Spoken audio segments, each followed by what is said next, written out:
Hello दोस्तों, इस video में हम गुणनखंड विधि द्वारा वर्गमूल निकालना आप लोगों को सिखलाने वाले हैं कि गुणनखंड कर कर किस तरह से वर्गमूल को ज्ञात किया जाता है। तो ध्यान दीजिएगा। तो देखिए यहाँ पर दो संख्या दिया हुआ है, जिसमें पहली संख्या है वह 3 अंक की है और दूसरी संख्या है जो 4 अंक की है। तो सबसे पहले 3 अंक वाली संख्या का वर्गमूल निकालना आप लोगों को सिखलाते हैं। तो ध्यान दीजिएगा।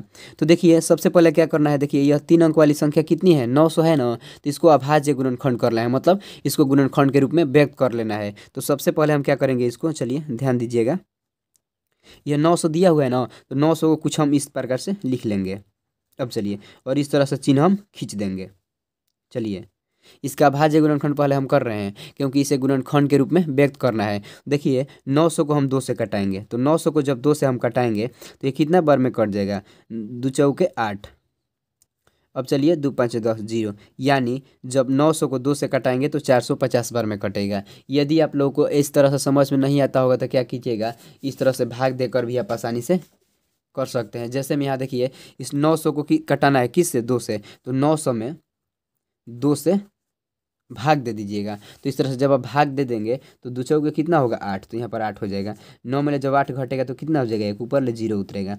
अब क्या होगा, 2 5 10, यानी कि 5 बार में 10 यह चला जाएगा 0, ऊपर ले यहाँ पर 0 उतरेगा। अब इधर अंक नहीं है तो यहाँ पर भी 0 बैठ जाएगा, यानी 450 आ गया।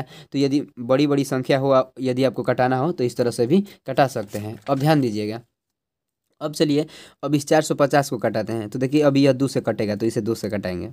तो 2 से कटाएंगे तो 2 दूनी के 4, 2 दूनी के 4, 2 5 10, यानी 450 2 से 225 बार में कट जाएगा।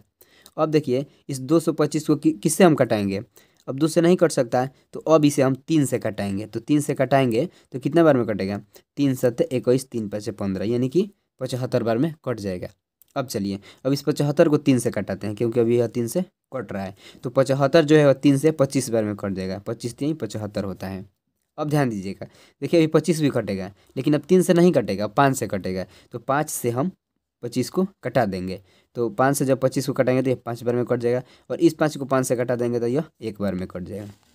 अब चलिए, अब हम क्या करेंगे, यहाँ पर ध्यान दीजिएगा। अब हम इसको लिख सकते हैं। देखिए इस 900 का अभाज्य गुणनखंड किया है ना, तो हम लिख सकते हैं, यहाँ पर ध्यान दीजिएगा, 900 बराबर जिस जिस अंक से हम कटाए हुए हैं ना, उसको इसके गुणा में लिख देंगे। तो देखिए 2 को 2 आया है तो लिखेंगे 2 गुणे 2। अब देखिए यहाँ पर 2 को 2 आया है, और यहाँ पर 2 को 3 आया तो लिखेंगे गुणे 3 गुणे 3। अब चलिए, और यहाँ पर 2 को 5 आया है तो लिखेंगे गुणे 5 गुणे 5। तो देखिए वर्गमूल निकाला जाता है तो क्या होता है, 2 2 का जोड़ा लगता है, यानी 2 2 का पेयर लगता है। तो इस 2 को 2 के साथ 1 को 2 लिखाएगा, और इस 2 को 3 के साथ 1 को 3 लिखाएगा, और इस 2 को 5 के साथ 1 को 5 लिखाएगा।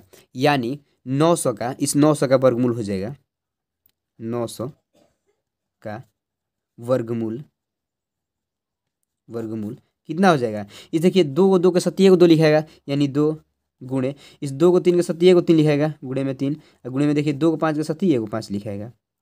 तो देखिए जब इसको गुणा कर देंगे तो कितना आ जाएगा, 2 3 6, 6 5 30, यानी कि 30 आ जाएगा। यानी जब आप 900 का वर्गमूल निकालेंगे तो यही आएगा 30 आएगा। अब चलिए इस 4 अंक वाली संख्या का वर्गमूल निकालना आपको सिखलाते हैं। ध्यान दीजिएगा यहाँ पर। चलिए अब देखिए क्या करना है, इसका भी अभाज्य गुणनखंड निकाल लेना है। तो इस तरह से यहाँ पर हल लिख दीजिएगा। अब चलिए, अब इसका अभाज्य गुणनखंड निकालते हैं, तो इस तरह से इसको लिख लेंगे। अब चलिए, और इस तरह से चिन्ह खींच देंगे। अब चलिए इसे कटाइए, तो इसे हम 2 से कटाएंगे। तो देखिए इसे 2 से कटाएंगे तो 2 7 14, 2 दूनी के 4, 2 दूनी के 4। अब चलिए, अब इसे फिर 2 से कटाते हैं, तो 2 3 6, 2 6 के 12, 2 1 2। अब देखिए, अब यह आ गया 361। तो 361 तो 2 से नहीं कट सकता है, ये 19 से कटेगा। किससे, 19 से। 19 से कटेगा कितने बार में, 19 बार में, और इस 19 को 19 से कटा देंगे तो ये 1 बार में कट जाएगा। अब चलिए, जब यहाँ पर आपका 1 आए तो रुक जाइएगा। अब चलिए, अब क्या कीजिएगा, इसको लिखिएगा। देखिए इस देखिए 1444 का अभाज्य गुणनखंड किया ना, तो लिखेंगे इस तरह से 1444 बराबर, देखिए क्या क्या आया है, किस किस अंक से कटाए हुए हैं उसको इसके गुणा में लिख देंगे। तो देखिए यहाँ पर 2 को 2 आया है और 2 को 19 आया है, तो लिखेंगे 2 गुणे 2 गुणे 2 को 19 आया तो लिखेंगे 19 गुणे 19। अब चलिए, अब क्या करना है हम लोग को, देखिए जब वर्गमूल निकलता है तो दो दो का पेयर यानी कि दो दो का जोड़ा लगता है। तो इस दो के साथ ही एगो दो लिखाएगा, इस 2 को 19 के साथ ही एगो 19 लिखाएगा। तो अब हो जाएगा यानी 1444 का वर्गमूल वर्गमूल कितना हो जाएगा। देखिए इस 2 के साथ एगो दो लिखिए बराबर में 2 गुणे इस 2 को 19 के साथ एगो 19 लिखिए तो 19। तो इसका आंसर कितना आ जाएगा 19 दूना 38 यानी 38। यानी जब आप इसका 1444 का वर्गमूल निकालेंगे तो कितना आएगा, यही 38 आएगा। यही हम लोग का आंसर हो जाएगा। तो इस तरह से आसानी से वर्गमूल ज्ञात किया जा सकता है। तो आई होप ये वीडियो आपको अच्छा लगा हुआ तो इस वीडियो को जरूर एक लाइक कर दीजिएगा और इस न्यू मैथ स्टडी चैनल को सब्सक्राइब कर ऑल बेल आइकन घंटी को प्रेस भी कर लीजिएगा, ताकि इस तरह का वीडियो जब भी हम अपलोड करें तो नोटिफिकेशन आप लोगों के पास पहुँचे, ताकि कोई भी वीडियो देखने में आप लोगों की परेशानी ना हो।